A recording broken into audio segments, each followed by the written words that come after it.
sobre la lesión de la columna cervical a nivel subaxial, teniendo en cuenta, digamos que las principales características las nuevas clasificaciones, de la nueva clasificación y ciertos tópicos que sirven para determinar, digamos, que en qué momento pudiera operarse. Entonces, primero que todo, el trauma subaxial, digamos que directamente relacionado con el trauma raquimedular, afecta principalmente a la población joven. Tienen en general una relación bimodal, comprometiendo el primer pico entre la segunda y la tercera década y el segundo pico sobre los 65 años. La principal causa, digamos, de la etiología sobre el trauma en la segunda y la tercera década está relacionado con accidentes de tránsito, Alex, no está mientras que avanzando las charlas, diapositivas no están avanzando. solo llevo una, profe. Ah, ok. Y mientras que el segundo pico se da en los 65, sobre los 65 años y está relacionado con caídas. La relación, dependiendo de la población en la que se estudie, va a ser de entre cerca de 16 por cada millón de habitantes, cerca de 2.4 a 3.7 los traumas cerrados, digamos que involucran algún tipo de fractura cervical, y más del 50% de las lesiones se dan entre C5 y C7. En cuanto a la relación con el trauma de la unión craneocervical versus subaxial, la relación es 2 a 3. Esto es importante porque lo que habla es que en el trauma raquimedular, aparte de, digamos, que está relacionado con el politraumatismo, la severidad de la lesión con el politraumatismo y su asociación de casi 4 veces en el momento de que exista trauma craneoencefálico, pues el mayor compromiso se va a dar en la unión cervicotorácica o cervical baja.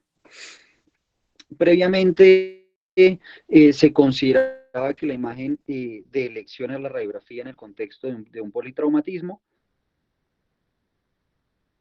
se generaron dos criterios principales que eran los criterios de Nexus y los criterios canadienses.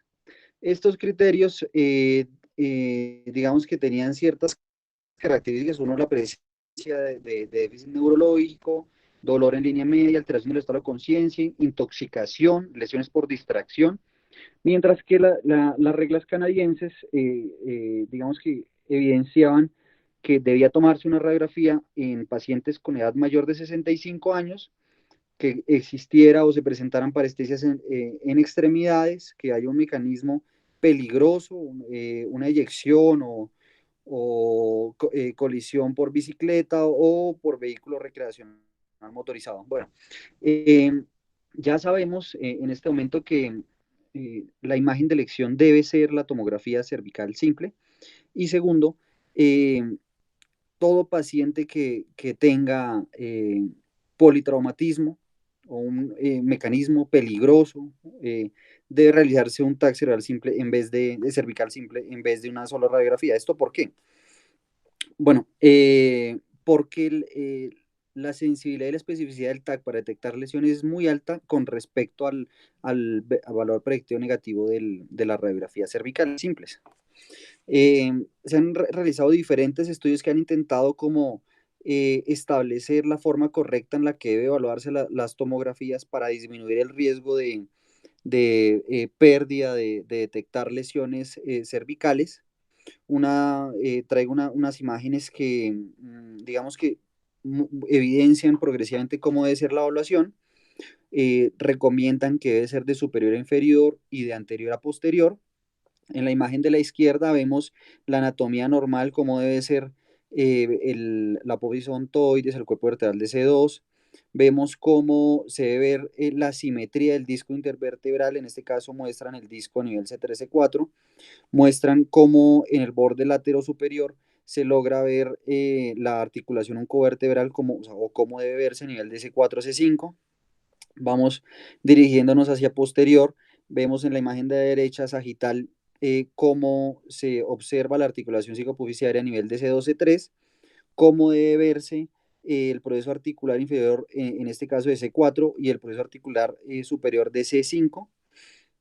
Y la imagen de la derecha muestra digamos, el arco posterior de C1, el arco anterior, el cuerpo de C2, el proceso espinoso de C2, el cuerpo en toda su longitud de C3, C4, y acá como hallazgo incidental la fusión de T1, T2, hallazgo incidental en esta imagen. De igual forma, la resonancia, aunque no es la imagen de elección, traje simplemente un ejemplo para mostrar, digamos, que el estado normal del ligamento nucal, el ligamento supraespinoso, interespinoso y el ligamento amarillo, que hacen parte del complejo ligamentario posterior, el ligamento longitudinal anterior y posterior, y su extensión hacia lo que representa la membrana tectoria, esto como parte del estado normal que debe evaluarse en el momento, en el contexto de trauma. Entonces, la sensibilidad de la radiografía llega a ser apenas del 70%.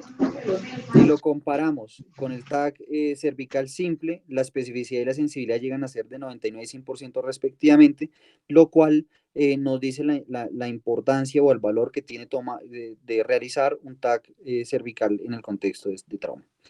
La resonancia tiene una baja especificidad, o sea, digamos que parte de la utilidad de la resonancia es determinar el estado del complejo ligamentario posterior, y realmente, dado su baja especificidad, llevamos a sobreestimar las lesiones y probablemente llevar a tratamientos innecesarios. Entonces, traje ciertas indicaciones de realización de resonancia. Una es en el contexto de sospecha de de compromiso del complejo ligamentario.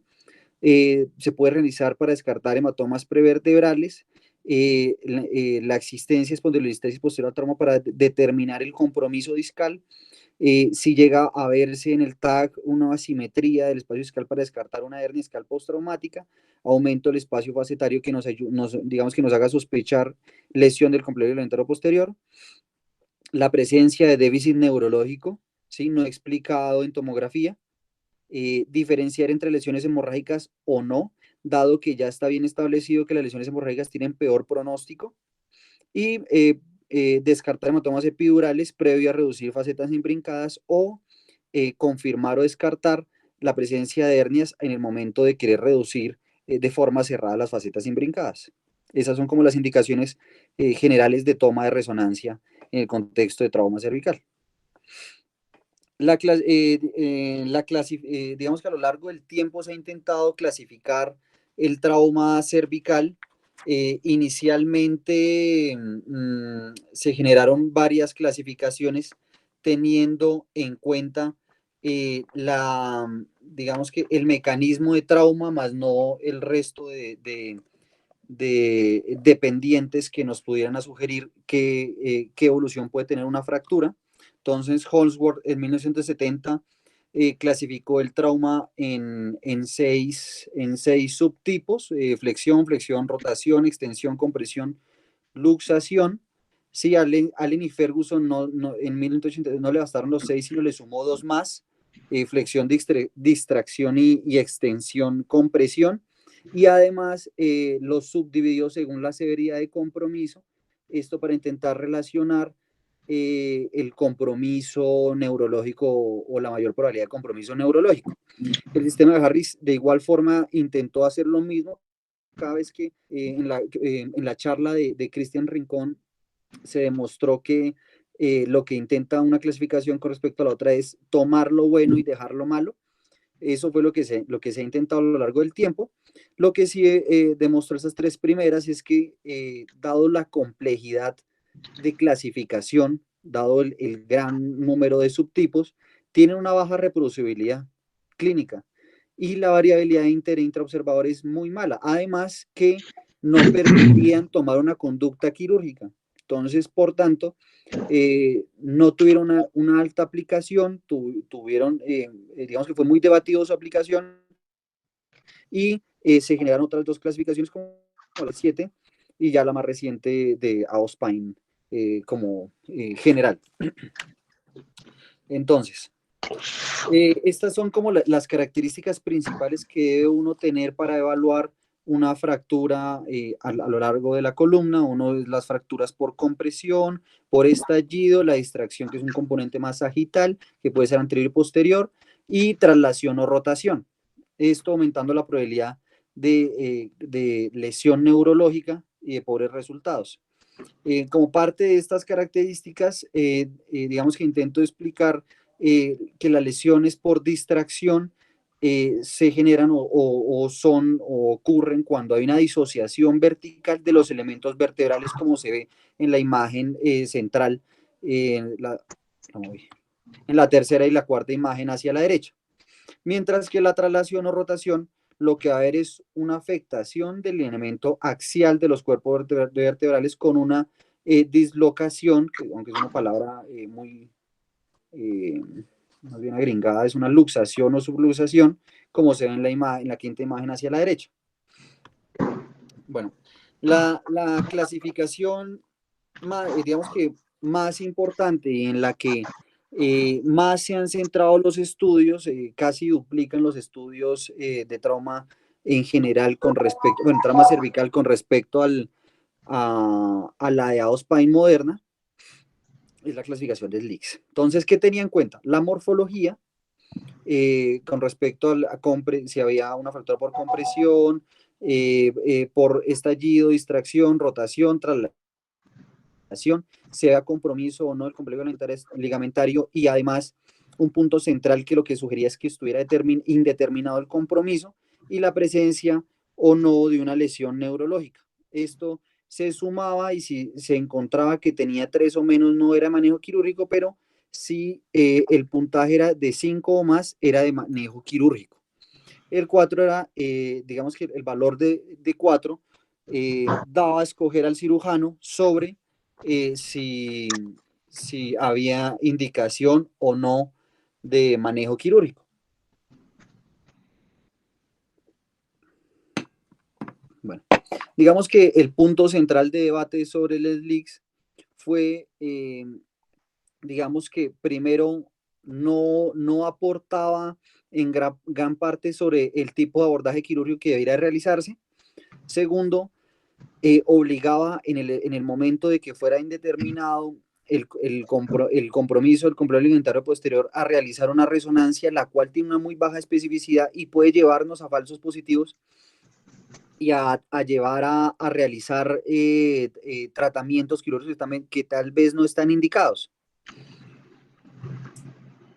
Sí, digamos que se intentó comparar el SLIC los subtipos, el compromiso neurológico, la morfología y el total versus la clasificación de Alex Ferguson, y lo que digamos que en sumatoria demostró es que sus subtipos y en general tienen, digamos que, una muy buena valoración intraobservada con respecto al resto de clasificaciones. Lo otro es que tienen una alta replicabilidad, ¿sí? Precisamente para mejorar la aplicación clínica. Tiene implicaciones de manejo porque le dicen a uno si es quirúrgico o no es quirúrgico, y la complejidad es baja, lo que haría o permitiría que se pudiera tomar una decisión prontamente. Bueno, esto era más para recordar que se han hecho varios estudios y lo que demostró SLICS es que había una adecuada correlación entre la severidad, primero el score más alto y la severidad del trauma, por tanto el pronóstico y por tanto la complejidad del manejo quirúrgico. Eso era como lo principal del SLICS. Fue una muy buena clasificación, como digo, la mayor parte de estudios dan validez sobre su aplicación y su uso, pero posteriormente Auspein genera una clasificación de toda la columna, también teniendo en cuenta la columna subaxial, y esto permite, digamos que realizar una adecuada aplicación, una globalización de la clasificación, lo cual favorece su aplicabilidad y puede estandarizar ciertos manejos, lo cual permitiría desarrollar estudios clínicos de mejor calidad con respecto a las LICs. Lo dividió en lesiones por compresión, compromiso del complejo ligamentario posterior y la existencia o no de subluxación, y además un componente importante que no tenían en cuenta las clasificaciones pasadas, que era el compromiso facetario. Entonces, las tipo A, que son las lesiones por compresión,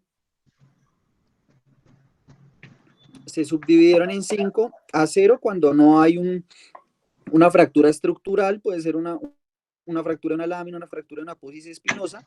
La A1 es una fractura por compresión. ¿Puede avanzar la diapositiva para mirar las fotos de eso? Profe, está la imagen. Ahora sí. Ah, no se había pasado. Bueno, la A1 es una fractura en la cual hay compromiso, o una compresión y hay compromiso sobre el platillo, uno de los platillos, sin compromiso del muro posterior. La A2 es una fractura llamada, una fractura coronal, una fractura tipo split, la cual hay compromiso de ambos platillos, pero sin compromiso del muro posterior. La tipo A3 es un estallido incompleto, en el cual hay compromiso de uno de los platillos y además compromiso del muro posterior. Y la A4 ya es un estallido completo en la cual no solo hay compromiso del platillo superior e inferior, sino además del muro anterior y posterior del cuerpo vertebral. Las fracturas donde hay compromiso la banda de tensión la subdividió en 4. La B1 es la cual es en la cual hay una separación ósea de anterior hacia posterior sin compromiso bueno, sin compromiso discal, por lo menos. La tipo B2 es una lesión capsuloligamentosa donde ¿Puede hay, avanzar la diapositiva? profe, ahí ya, No, ¿no está avanzando? está en la A4 todavía. Sí, señor. Acá ya la pasé a la tipo B. Ahora sí, está como demorado. Bueno, ¿Ya ahí se está viendo, profe? ¿La sí. B? Ah, bueno. Entonces, en la tipo B2 lo que va a haber es un compromiso osteoligamentario posterior, ¿sí? Una disrupción con compromiso capsular, articular. En la tipo B3 va a haber pues uno de lo que llamamos bostezo, que va a haber una disrupción o compromiso del ligamento longitudinal anterior y las estructuras que comprometen, que comprenden el complejo anterior. Mientras que el subtipo 4 es cuando hay compromiso bilateral de la cápsula articular, ya eh, teniendo implícito mayor inestabilidad. La tipo 3 es en la cual hay una luxación, subluxación o componente rotacional. Esas son las tipo C. No ha avanzado la diapositiva. Ahora sí. Esas son las tipo C, la imagen clásica en la que la probabilidad de lesión neurológica es mucho mayor. El subtipo especial o el tipo F, que son el compromiso facetario, los subdividen en 4. Uno, cuando hay una fractura de faceta. ¿Se está viendo, profe? Sí. Ah, bueno. La, Cuando la hay. C. Está solo la C. Falta No, la C. no, ya lo pasé a la F, a la siguiente, a la F. Ahora sí. Perfecto. Es cuando hay compromiso de menos del 40% de la masa lateral, ¿sí? O hay un fragmento, pero que compromete menos de 1 centímetro con respecto a la contralateral. La tipo F2, que es una fractura con potencial inestabilidad, llaman, hay mayor compromiso a la masa lateral, mayor del 40%, y tiene un fragmento, o el fragmento tiene mayor compromiso de 1 centímetro con respecto a la contralateral o está desplazada. En la tipo F3 hay una masa lateral flotante, y en la tipo 4, que es franca, la inestabilidad, hay un imbrincamiento facetario. ¿Sí? Lo que llamamos tal cual imbrincamiento facetario con inestabilidad osteoligamentaria clara. ¿El algoritmo? Nada. Ya. Ya, listo. Entonces, este algoritmo permite clasificar fácil y rápidamente el tipo de fractura. Entonces, usted inicia primero con un interrogante. ¿Hay luxación o subluxación? Sí, pues entonces una tipo C. No, entonces se pregunta usted, ¿hay compromiso de la banda de tensión? Sí. ¿Será anterior? Si es anterior, es una tipo 3, una B3, ¿sí? Si no, entonces tendría que preguntarse, ¿hay disrupción osteoligamentaria? Si es así, es una B2. Si es monosegmentario, el compromiso es netamente óseo, usted pensaría que es una B1. Si no hay luxación, subluxación, ni compromiso a la banda de tensión, entonces usted tiene que considerarse o preguntarse si hay fractura del cuerpo vertebral. Si sí hay fractura del cuerpo vertebral, entonces pregúntese, ¿hay compromiso del muro posterior? Sí, listo. Los dos están comprometidos, es una A4. Si solo hay uno, es una tipo A3. Si no hay compromiso del muro posterior, entonces pregúntese, ¿ambos platillos están comprometidos? Sí, es una A2, si no es una A1. Si no hay luxación, subluxación, si no hay compromiso de la banda de tensión, si no hay fractura del cuerpo vertebral, bueno, entonces hay fractura de un proceso, del proceso vertebral, de una espinosa, de una lámina, sí, listo, es una A0, una lesión que llaman acá insignificante. Si no, pues entonces no hay lesión. Además, tuvo en cuenta lo que las otras clasificaciones tuvieron también en cuenta, la presencia o la existencia de un compromiso neurológico, ¿sí?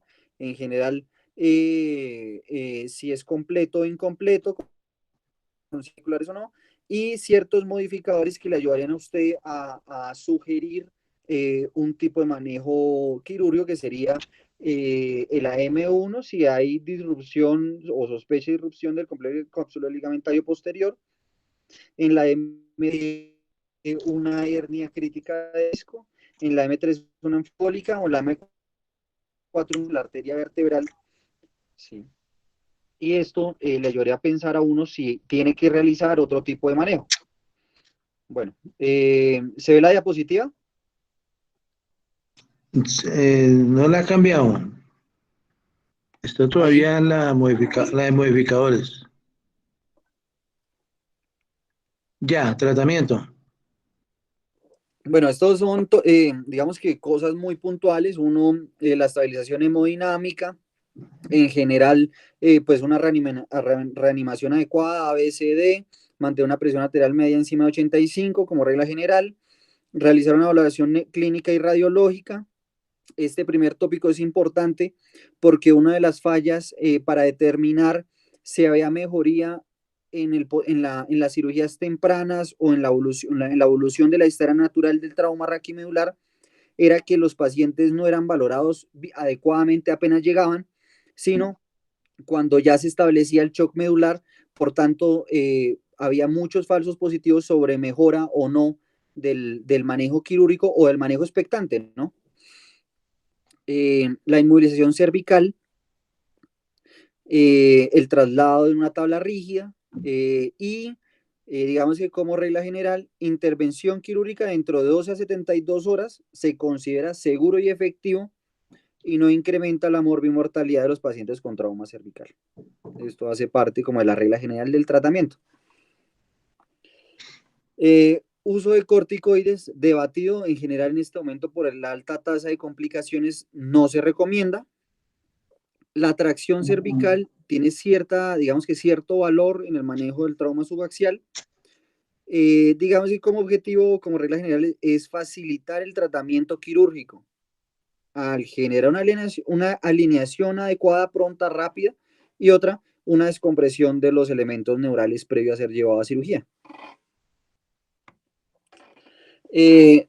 Esta tracción cervical o esta tracción con halo, ¿sí? Tiene un valor importante cuando se piensa en reducir una fractura o una subluxación. ¿Qué hay que tener en cuenta? Si usted va a realizar una descompresión antes de obtener una resonancia cervical, debería tener al paciente despierto, neurológicamente intacto y cooperador. Si usted quiere hacer una reducción cerrada, ¿sí? Y el paciente está alerta, pero el déficit neurológico es completo, o sea, usted la realizaría con tranquilidad porque tiene casi certeza de que no puede generar mayor daño adicional. ¿Sí? Esas serían como las consideraciones básicas principales para realizar una tracción cervical en el servicio de urgencias sin la toma de resonancia. Como regla general, los pines de Garnell-Wells son como los principales o los más característicos. Se aplican 5 kilogramos inicial, todo esto va vía guía fluoroscópica y se sigue en la elevación de 2 kilogramos cada 10 minutos hasta que se evidencia en la radiografía un desbloqueo de facetas o Avance la diapositiva. Sí, está trazado, no sé, ¿tiene un dibujo? No, profe, no tengo Ah, dibujo. bueno, listo. Desbloqueo de facetas o sobre distracción mayor o compromiso neurológico es el momento en el que se debe parar, como regla general. Indicación de cirugía. Hay una única indicación quirúrgica que es el déficit neurológico progresivo. ¿Sí? Si tiene un síndrome centromedular, puede ser conservador inicialmente el manejo quirúrgico. Si el déficit es completo, pues no es una urgencia operar en ese momento, en teoría. Vamos a ver. Y el déficit neurológico estable con compromiso significativo del canal espinal es controversial. ¿Sí? Entonces, la indicación quirúrgica como urgencia es el déficit neurológico progresivo. Este algoritmo intenta, digamos que, explicar o simplificar qué tipo de abordaje puede realizar según la lesión establecida. Entonces, si se considera que hay una lesión inestable, se traccionó, hay un compromiso neural anterior, ¿sí? Entonces, ¿hay disrupción posterior? Sí. Entonces, haga un abordaje anterior. No ha avanzado la diapositiva, Alex. Ahí, profe.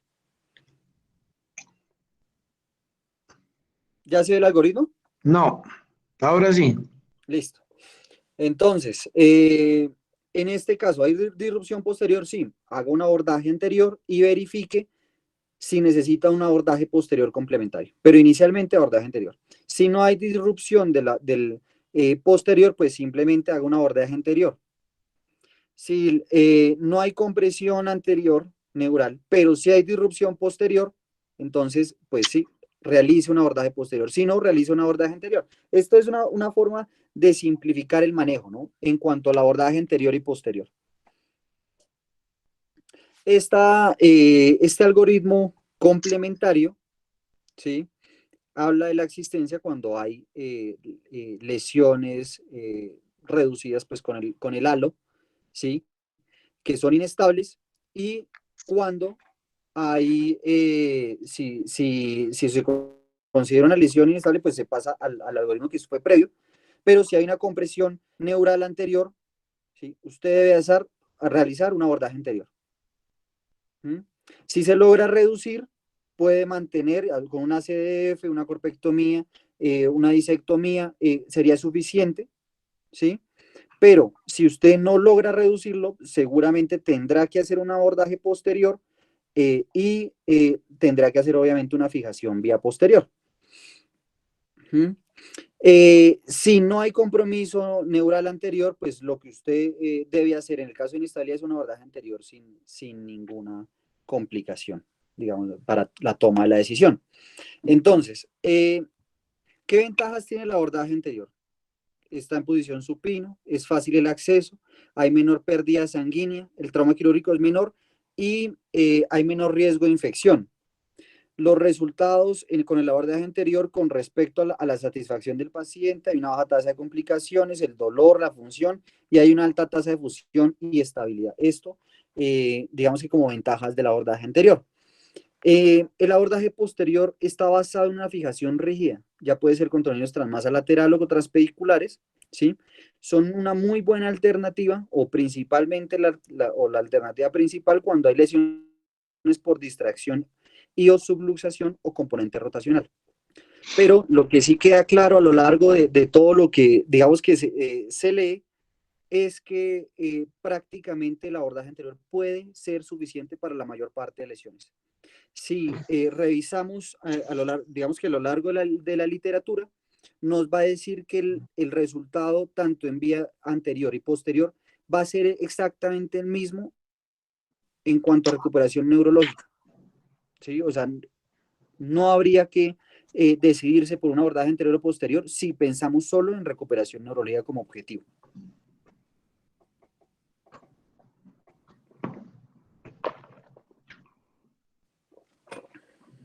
Profe, ¿se ve la imagen? Sí. Bueno, esto es realmente anecdótico, ¿sí? Esto ya no lo usamos, pero quise traerlo. Es una técnica por cableado, se llamaba, o se llama, ¿sí? Fue presentado por Rogers en 1891.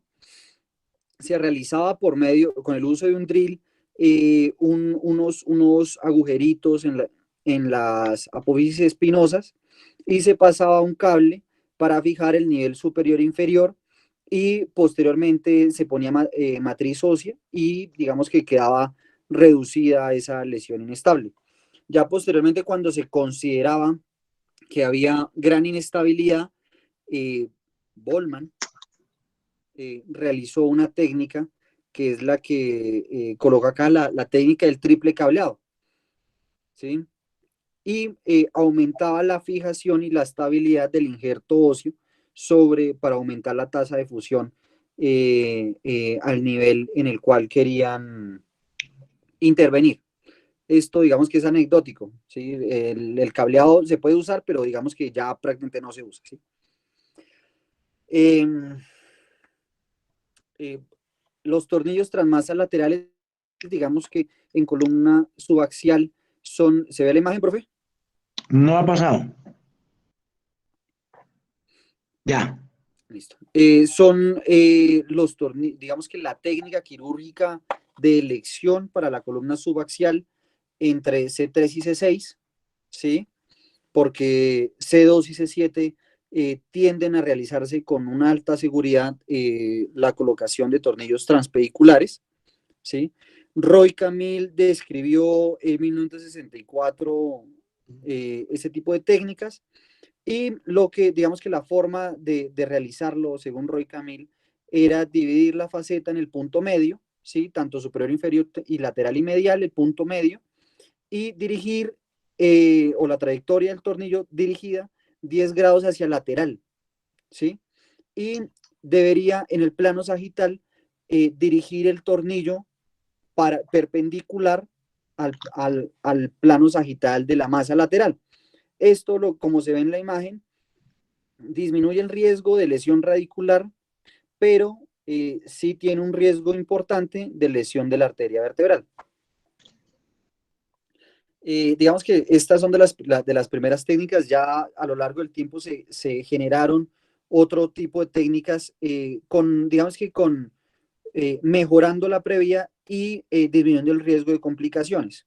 Entonces, Maguire lo que hizo fue, digamos que generó o dispuso de esta clasificación para disminuir el riesgo de la arteria vertebral, ¿sí?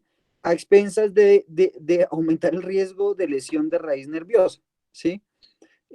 ¿Cómo es la técnica? 2 a 3 milímetros medial al punto medio, dirigimos 45 grados hacia arriba, en el plano sagital, ¿sí? Y de lateral 25 grados hacia lateral. Esto permitía disminuir el riesgo de la arteria vertebral, que es lo que en general preocupa más, pero había un riesgo subyacente, no tan alto realmente, pero de lesionar la raíz a ese nivel. Anne modificó la técnica y lo que dijo es, no, pues no es 2 a 3, sino váyase solo 1 milímetro medial al punto medio de la masa lateral y dirija el tornillo 15 grados hacia cefálico y 30 grados hacia lateral. Como se ve Avance en la nada. imagen, no siguió. Ahí, Ya. Sí, ahora sí. ¿sí? 30 grados hacia lateral. Entonces esto aumenta la probabilidad, de hecho se confirmó en varios estudios anatómicos, en el que el riesgo es muy bajo de lesión nerviosa, ¿sí? Y aún de lesión de la arteria vertebral al realizar ese bicortical. O sea, si usted va a realizar estos abordajes bicorticales, cualquiera, es más seguro utilizar el abordaje de AN, o la técnica de AN, perdón. ¿Sí? 30 grados hacia el lateral y 15 grados hacia cefálico. Esa es como la técnica más segura. La técnica de Anderson, digamos que el punto de inicio es 1 milímetro medial al punto medio de la masa lateral, lo dirige 10 grados hacia lateral, pero 30 a 40 grados hacia cefálico. ¿Sí? Como se ve en la imagen, digamos Avance. que... Ahí, profe. Sí. Listo. Hay un riesgo implícito de lesión de arteria vertebral, pero no es tan alto con respecto a los otros. ¿Sí? Y la ventaja que tiene es que no requiere una gran disección muscular, lo cual disminuye el riesgo de pull-out muscular implícito en las disecciones musculares o al colocar tornillos transmasas y transpediculares, evidentemente. Y es una técnica relativamente fácil para realizar. Con respecto a los tornillos transpediculares, los tornillos transpediculares biomecánicamente son los tornillos que tienen mayor resistencia con respecto al pull-out. Biomecánicamente son bien estructurados, tienen una rigidez adecuada. ¿Sí? Avance, la 4. Fueron descritos inicialmente por Abumi para el manejo de lesiones no traumáticas, pero dado sus buenos resultados, se fue ampliando su uso para reconstrucciones cranocervicales, espondilosis cervical y más adelante para el manejo de lesiones quirúrgicas traumáticas. ¿Se ve esta imagen? Sí. Se han hecho varios estudios anatómicos para facilitar la colocación de los tornillos transpediculares. Hay varios estudios europeos, americanos, que hablan de una gran variabilidad del tamaño y de la angulación del pedículo. Lastimosamente, gran parte de estos estudios lo que han demostrado es que primero es bien difícil aplicarlos a una población pequeña como la nuestra, pues pequeña me refiero a nuestro tamaño, si no podemos comparar el tamaño pedicular o del cuerpo vertebral de cualquier bogotano versus un alemán, ¿sí? Y se ha visto, digamos, que el tamaño pedicular ya es de menor tamaño, digamos, en Japón, con los orientales, versus lo comparamos con los europeos versus con los americanos del norte. Entonces, hay una variabilidad anatómica, lo cual hace ligeramente digamos que con mayor riesgo la colocación del tornillo transpedicular. Por eso es de utilidad o sigue teniendo tanta fuerza la colocación de los tornillos transmasa laterales. Se ha encontrado que hay un crecimiento progresivo del tamaño del pedículo, ¿sí? Pero que la media es más o menos de 4.5 milímetros, siendo, digamos que si el paciente tiene este promedio de tamaño, de grosor pedicular, es factible poner el tornillo, pero hay dos estudios que sugieren que si el tamaño es menor de 3.5, realmente el riesgo sería muy alto y no debería ponerse un tornillo transpedicular si el tamaño del pedículo es menor de 3.5. Y si miramos, obviamente esto, su merced me dirá si es verdadero o falso, pero la mayor parte de los tornillos transpediculares cervicales son de 4 o 4.5, ¿sí? O sea, en general tienen un tamaño relativamente grande con respecto a lo que usualmente encontramos, ¿no? De 3.5 es el estándar. Pero bueno, toca mirar. Sí, sí, señor, sí. Bueno, listo. Entonces, digamos que la técnica para la colocación del tornillo transpedicular y la orientación con el plano sagital, como se ve en la imagen de la B, hay una gran variabilidad, ¿sí? Primero, en la imagen de la A se ve el ángulo pedicular. Si este de 50 puede tornarse peligroso colocar un tornillo transpedicular, que que si va a poner un tornillo a nivel de C2, C3, el tornillo tiene que ir dirigido ligeramente cefálico con respecto a C4, de C4 a C7, que pueden ir dirigidos ligeramente hacia abajo, ¿sí? Con una seguridad para colocarlo por la anatomía normal de los cuerpos vertebrales. En general, la técnica dice que el punto de entrada es 3 milímetros inferior a la faceta articular, ¿sí? Y en el aspecto lateral hay unas técnicas que dicen que tiene que ser el punto más lateral, acá la C, en la cual va a haber un notch, una hendidura que podría tener usted como reparo para realizar el punto de entrada, y casi como regla general, la angulación debe ser de cerca de 45 grados. Abumi recomendaba que antes de poner el tornillo, lo que usted debe hacer es como un túnel en el borde medio lateral de la faceta articular para ahí empezar posteriormente a palpar con un palpador, encontrar la esponjosa, y ese sería el punto para angular de 25 a 45 grados para la colocación del tornillo transpedicular. ¿Se ve, ¿Se ve esta imagen de TAC, profe? Sí, Lo que usual debemos tener como precaución al pensar en colocar un tornillo transpedicular, aparte de la angulación y el grosor del vehículo, es si hay ¿cómo diría esto? Una sí, dominancia del agujero vertebral, ¿sí?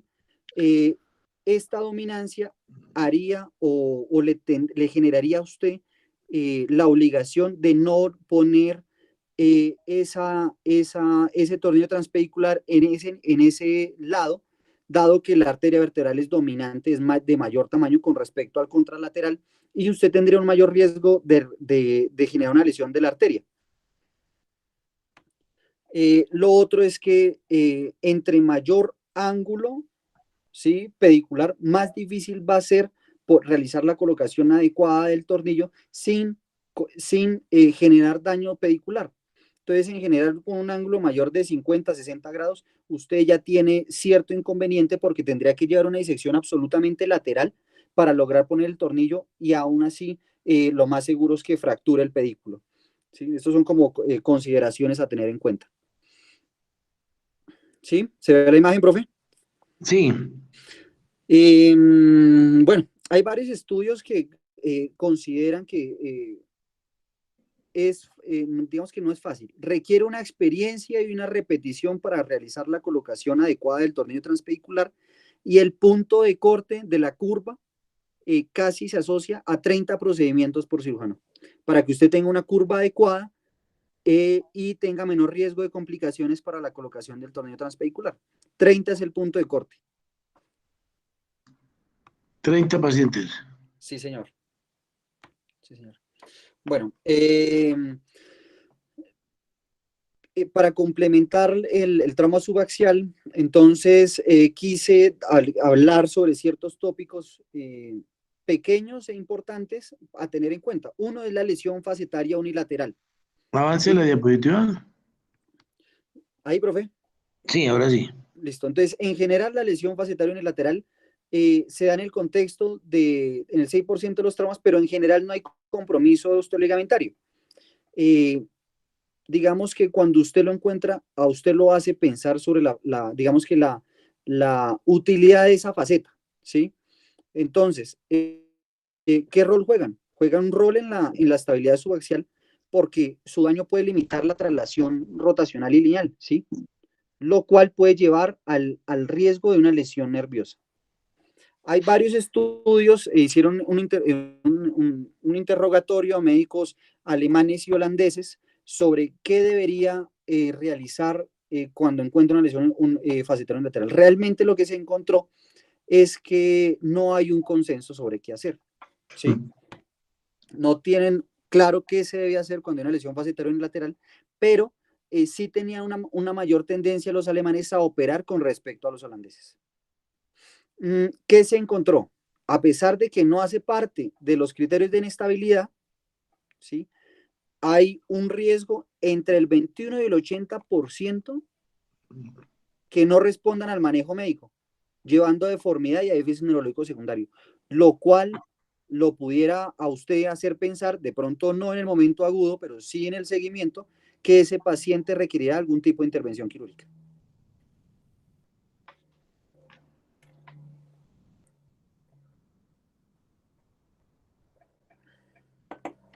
¿Se ve? No, o sea, avanzó el... Ya el Todavía está compromiso. en lesión facetaria unilateral. Ahí, profe.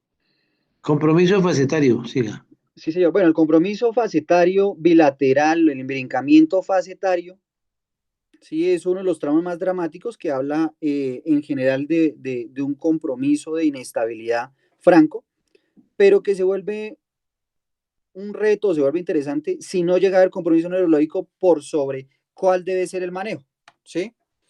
Entonces, reducción cerrada inicial en el manejo del trauma. Reinhold encontró un estudio con 117 pacientes que si usted llega a hacer la reducción cerrada dentro de las primeras 4 horas de ocurrido el trauma, esa reducción se va a mantener y va a generar buenos resultados neurológicos, ¿sí? Grant reportó 97% de éxito en la reducción, ¿sí? En la serie de casos que él realizó, y que solo 2 pacientes fallaron y un paciente se deterioró temporalmente neurológicamente. ¿Mm? Avance la Entonces, diapositiva, Alex. no sigue siendo la misma, profe. Ah, Entonces, bueno. idealmente, este procedimiento debe realizarse, como ya lo he dicho previamente, bajo guía fluoroscópica. Que si la reducción cerrada no es suficiente o no se mantiene, la gran parte de las luxaciones facetarias pueden ser reducidas vía anterior. Eso digamos que lo demostré en los algoritmos previos, donde casi cualquier lesión puede ser reducida vía anterior. ¿Sí? ¿Cómo se logra? Pues removiendo el disco intervertebral y liberando los ligamentos. Con esto puede facilitar la reducción de la subluxación y mantener la reducción con la fijación normal. En este caso que muestro acá, si miran primero el grupo de imágenes en el lado izquierdo, la evidencia una subluxación C5-C6. Avance. Hay un... No se ve. Ahí, profe. Ahora, sí, ahora sí. En la imagen de la B se ve un compromiso medular franco, ¿sí? Se intentó reducir vía anterior, no se logró reducir el imbrincamiento facetario, por lo tanto, se requirió girar al paciente, fresar las facetas y reducir, digamos que directamente, traccionando y retirando el imbrincamiento facetario y fijándolo in situ. ¿Sí? En la imagen de la F se ve claramente cómo se logró la reducción. Pero a pesar de que la mayor parte puede realizarse vía anterior, hay ciertos casos en los que no es posible y se debe pensar en complementar la intervención quirúrgica con una vía posterior. El asunto, bueno, dale. Bueno, este algoritmo, digamos que intenta simplificar lo que mostré en las imágenes, ¿sí? Si hay compromiso neurológico anterior, pues usted debe hacer un abordaje anterior. Si logra reducirlo, pues es suficiente con esa reducción y fijación posterior. Si no, tendría que pensar en un abordaje posterior para una reducción y estabilización, ¿sí? Si no hay compromiso neurológico por compresión, usted puede tomar la conducta de hacer un abordaje anterior y posterior, ¿sí? Digamos que sin diferencia en cuanto al resultado neurológico. Esto como parte del manejo de las lesiones facetarias unibilaterales. ¿Qué otro aspecto hay que tener en cuenta y que tiene mucha importancia y que no hablamos frecuentemente? El compromiso de la arteria vertebral, ¿sí? El compromiso de la arteria vertebral se encuentra en cerca del 0.5% de todos los traumas, ¿sí? Pero el 70% de esas lesiones están relacionados con el trauma cerrado cervical, lo cual adquiere una importancia alta, dado que el trauma cervical en general, como parte del trauma espinal en general, es mayor o es de una alta incidencia y una alta probabilidad de déficit neurológico y de malos resultados. De estos pacientes, la insuficiencia arteriovascular puede ocurrir en el 17% de los casos, pero solo hay una repercusión clínica en el 14%. Lo que sí se ve es que la mortalidad no es tan alta, es cerca del 4.8% de esos casos que se vuelven sintomáticos.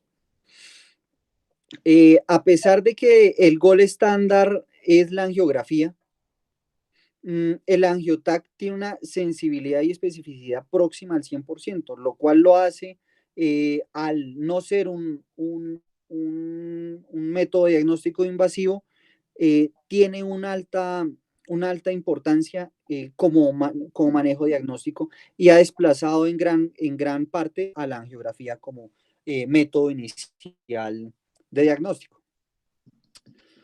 Esta es la clasificación clásica angiográfica de la lesión de la arteria vertebral. Uno es la disección con un hematoma con una estenosis menor del 25%, un trombo con una disección mayor al 25%, la 3 es la formación de un pseudoaneurisma, la 4 es la oclusión del vaso y la 5 ya refleja una lesión ya no aguda, sino más subaguda, ¿sí? O crónica con el desarrollo de una fístula arteriovenosa mayor.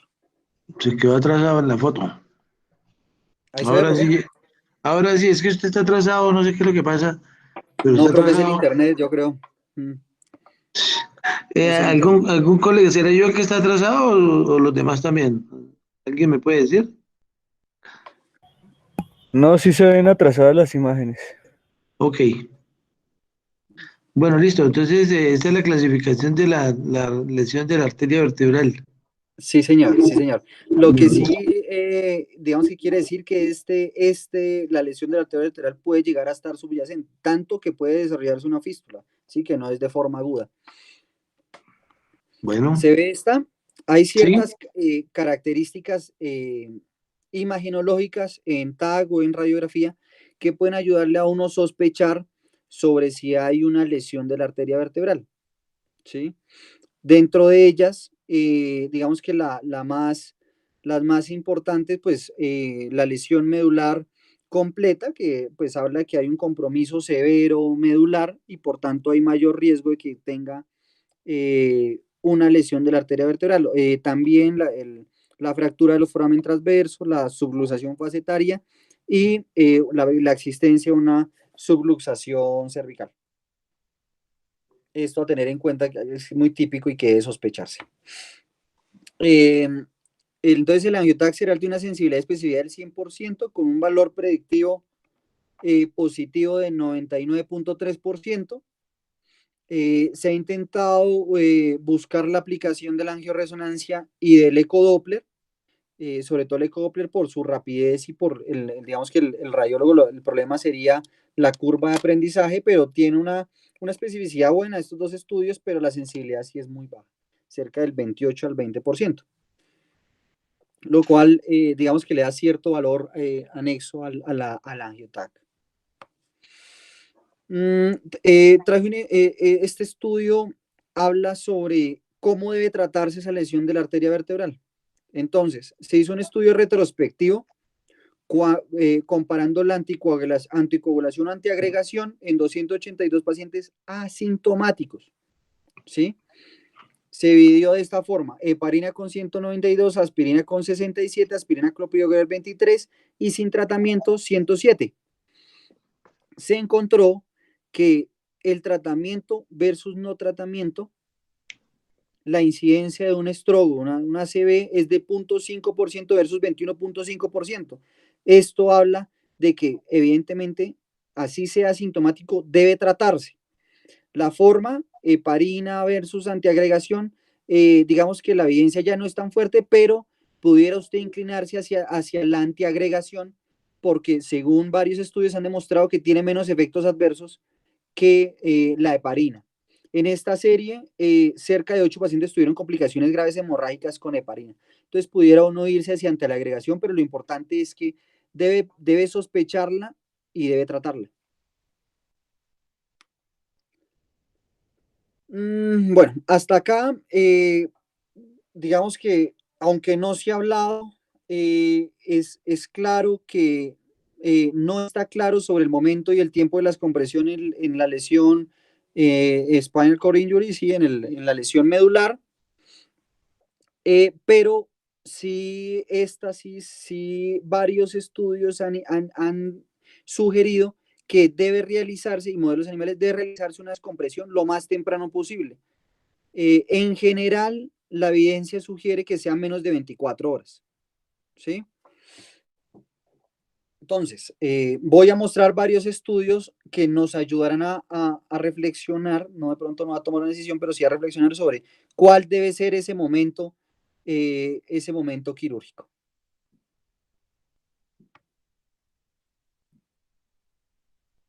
¿Se ve este estudio? La ¿Aló? misma diapositiva. Este Sí, ya. es un artículo de la OSPINE del 2020 sobre la lesión medular completa. Como digamos que en las primeras diapositivas se evidenció o se sugería, no hay urgencia para la lesión medular completa. Entonces, este artículo intenta debatir eso, ¿sí? Entonces, lo que dijo es que hay un potencial de recuperación y que según el nivel de la lesión, pudiera usted tomar una decisión diferente, ¿sí? ¿Se ve esta? ¿Se ve esta diapositiva?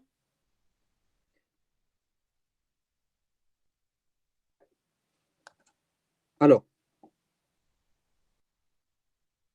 Mierda, murieron. Sí, sí. Listo. Entonces, esta tabla es como la más importante del estudio.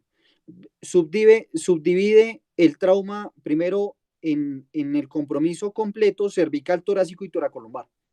Y lo que dice es que así sea un trauma raquimedular hacia una lesión medular completa, el trauma a nivel cervical, claro, el 70% va a permanecer durante el primer año en Asia A, pero en Asia B va a tornarse cerca del 12 al 15%, en tipo C un 8 a 9.4% y D puede llegar a ser el 5%, lo cual nos habla que los pacientes con lesiones medulares completas y a nivel cervical tienen un potencial de recuperación espontáneo. Lo haría interrogarse a usted si espontáneamente mejoran, ¿no será que quirúrgicamente pueden mejorar? Esta tasa de recuperación es variable, pero es más o menos 1 a 2 niveles del score del ASIA, como regla general. Este análisis este artículo del SPINE hace un análisis sobre, teniendo en cuenta que la evidencia del estudio éstasis, que es el estudio grande sobre, que se hizo en 2012 de 313 pacientes, que quería hablar sobre el beneficio del manejo quirúrgico temprano teniendo en cuenta menos de 24 horas y más de 24 horas, la evidencia sobre que debe operarse tempranamente, se hizo una búsqueda sobre más o menos 2.636 pacientes con lesiones medulares completas o incompletas y en qué promedio fue llevado a cirugía. Esta tabla un poquito densa habla de las características principales de los pacientes a tener en cuenta. Lo que sí, digamos que adquiere un valor y que debemos empezar a tener en cuenta es el índice de comorbilidades de Charlson. En todos los estudios muestra una buena correlación sobre el pronóstico neurológico y sobre todo la decisión de ser llevado a cirugía de forma temprana. Acá, como mostraré más adelante, ¿sí se ve la tabla? Esa es la tabla. Sí. Habla de una correlación entre, entre el índice de comorbilidades, ¿sí? Y la frecuencia en la que fue llevado a cirugía. En esta tabla siguiente que muestra más asociaciones, una de ellas, una muy importante en la frecuencia de asociación entre trauma craneoencefálico y trauma rectomedular, como lesión completa e incompleta y sobre todo a nivel cervical, y el índice de severidad de la lesión, que es uno de las escalas que está directamente relacionado con la mortalidad y tiene una validez estadística importante, que también pudiera uno tener en cuenta antes de definir si es de manejo quirúrgico o no. Esta tabla nos muestra sobre el tiempo que duró el paciente en emergencias, ¿sí? En la sala de emergencias, previo a ser llevado a cirugía, comparando la lesión completa e incompleta y el síndrome centromedular, teniendo, digamos que en cuenta, curiosamente, que los pacientes con síndromes centromedulares son los que más han sido demorados en llevar a cirugía, y lo demuestra pues esta curva de Kaplan-Meier. Esta tabla especifica con mayor facilidad la diferencia entre la lesión completa, incompleta y central y el tiempo en el que fue llevado a cirugía. Dado que el trauma, digamos que la lesión centromedular en general es un paciente de mayor edad, ¿sí? Con varias comorbilidades, como se ve en el índice de comorbilidades de Charlson, sugiere que al tener mayor comorbilidad se considera mayor riesgo quirúrgico e indirectamente el paciente no es llevado a cirugía en el tiempo que, a pesar que hay evidencia que debe hacerse en Estados Unidos, no se hizo. Entonces, como puntos claves de resumen, a pesar de que existe evidencia de que debe ser llevado a cirugía tempranamente, los pacientes no son llevados, ¿sí?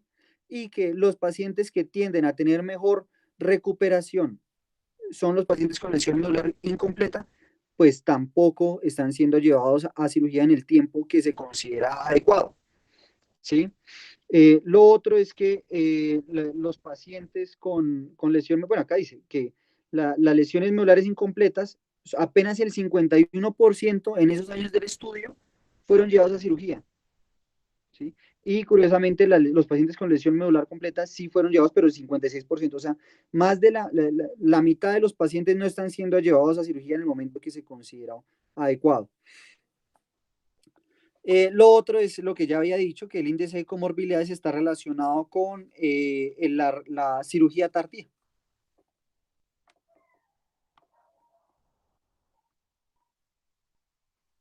Bueno, este estudio intenta, de la Universidad de Kansas, intenta determinar cuál es el momento quirúrgico de descompresión en los pacientes con síndrome medular central. Se tomaron un gran número de pacientes, no estudios, se tuvieron en cuenta que cumplieron los criterios de inclusión y digamos que los estudios con mayor evidencia y calidad de producción, se encontró que los tiempos no eran solo menos o más de 24 horas, sino eran menos de 24 horas, menos de 2 semanas o más de 2 semanas. ¿Sí? ¿Qué se encontró? Aunque muchos pacientes con síndrome centromedular mejoran espontáneamente, cerca de un 24% de los pacientes pueden llegar a deteriorarse, ¿sí? O simplemente llevar a una meseta de recuperación y quedarse ahí.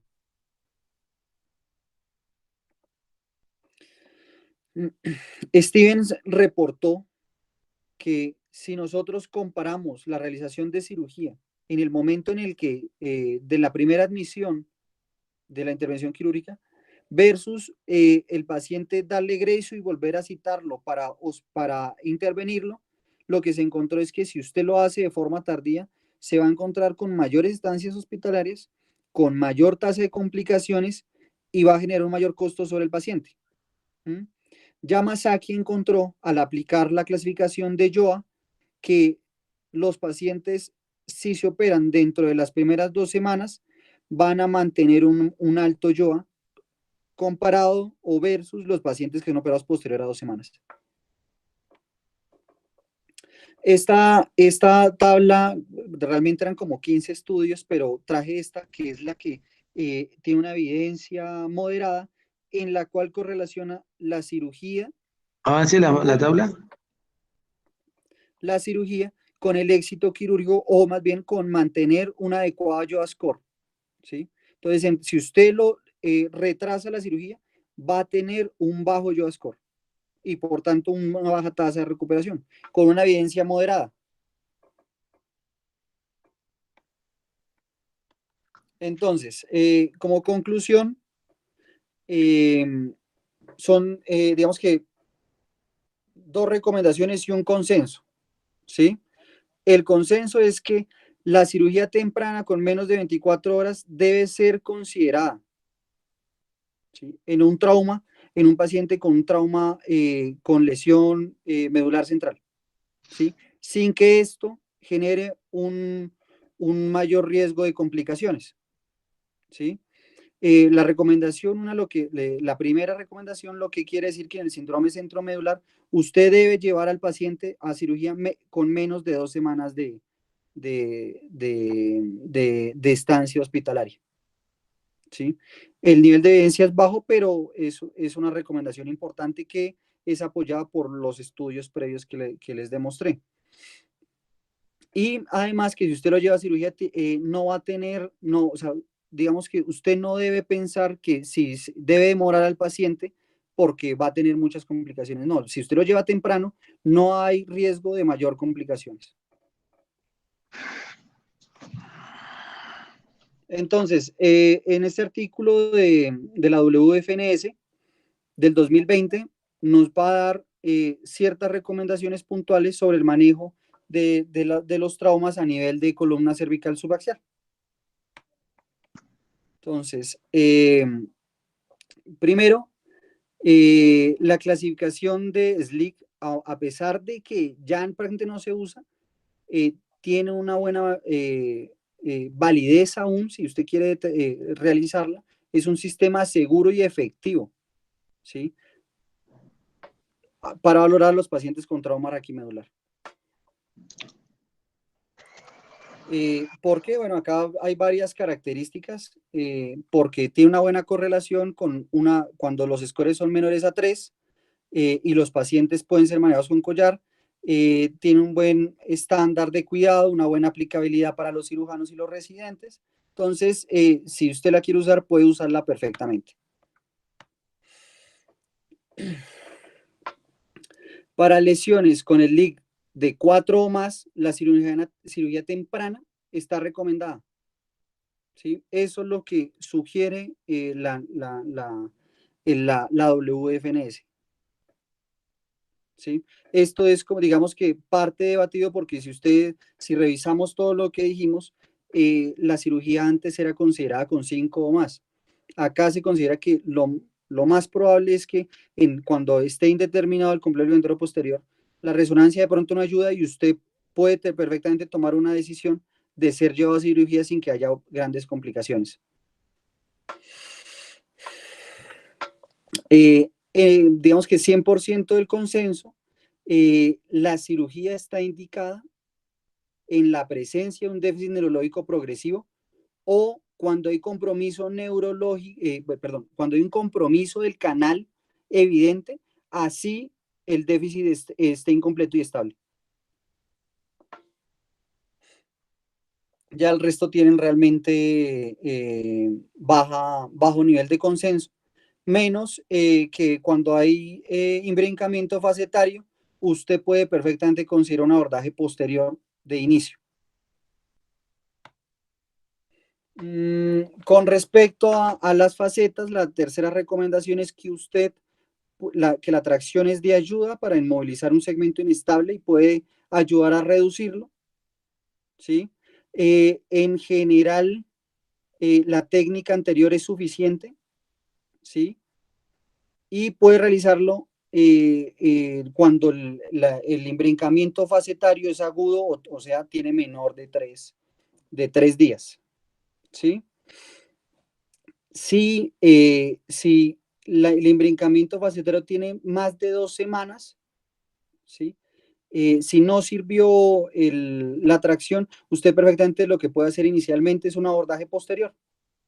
Con eso es más fácil reducirlo y utilizaría solo un abordaje. Con respecto a la cuarta recomendación del consenso, cuando hay lesión de la arteria vertebral, el AngioTAG es una herramienta segura, ¿sí? Y tiene un buen índice de detección de lesiones. Si el AngioTAG es anormal para la lesión vertebral y digamos que se considera que puede ser llevado a terapia endovascular, pues realícelo. Entonces, realice la angiografía e intente tratarlo. Con respecto a la anticoagulación versus la antiagregación, pues no hay una fuerte elección sobre el mismo, pero ya habíamos dicho que debe antiagregarse. Es más seguro antiagregarse que anticoagularse. Digamos que esto es todo lo que tengo para decir para hoy. Muy tarde. Bueno, muy bien. Bueno, son las 9 de la noche. Hay cantidad de comentarios, porque son muchos temas al mismo tiempo. Así parezca que fuera uno solo, pero son muchas lesiones. Cada tipo de fractura merita una discusión respectiva. En general, para la vía anterior, pues ya tenemos bastante familiaridad y también la vía posterior, pero hay que siempre sopesar si el paciente puede extender el cuello o no, las personas jóvenes o ancianas, y, y sobre todo lo más importante es identificar a qué nivel está la lesión para mirar si se beneficia de hacerle cirugía por delante o por detrás. Hay muchas controversias respecto a la luxación facetaria.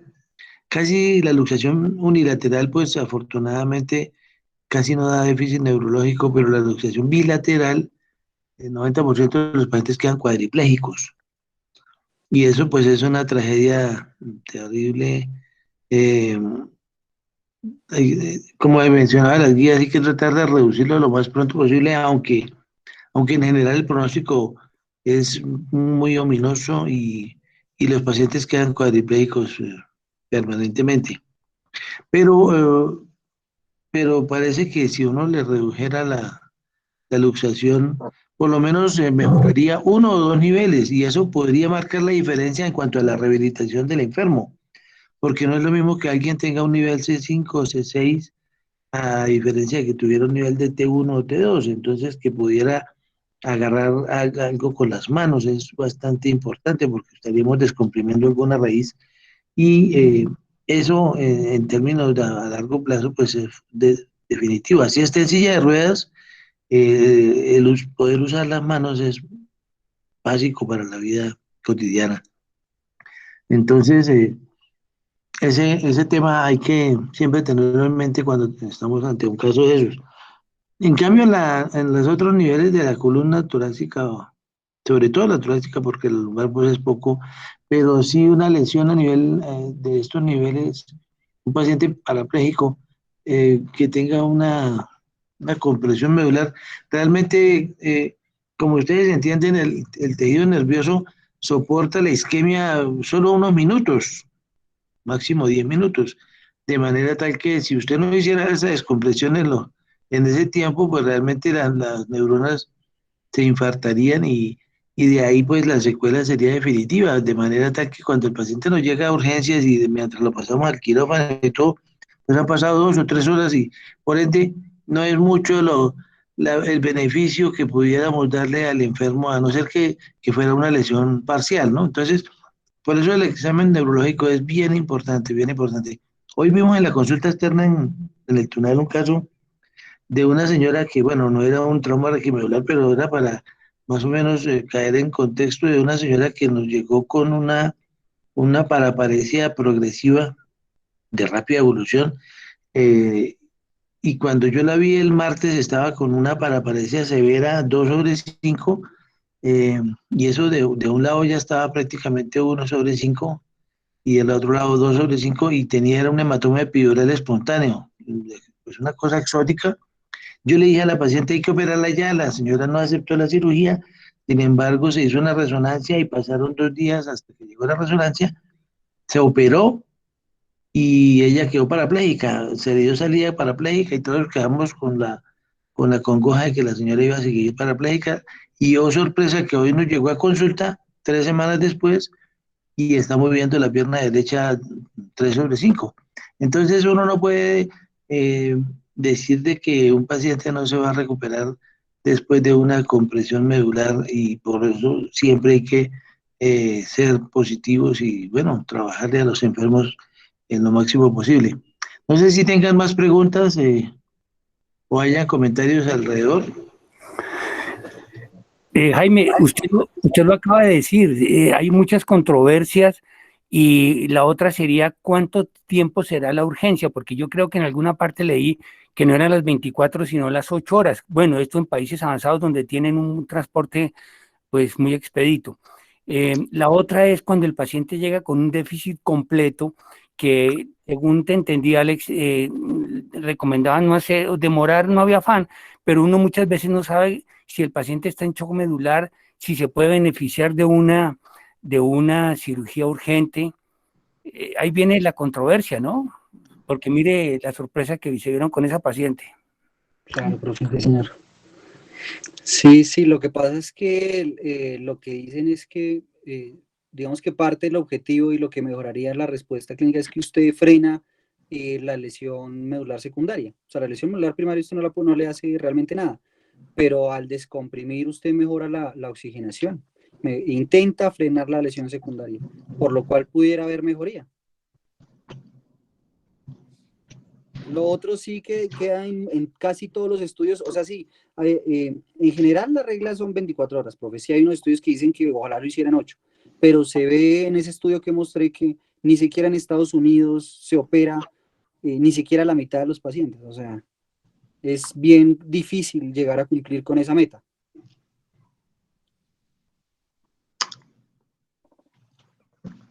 Bueno, muy bien, un tema candente para controversia todos muchos años más.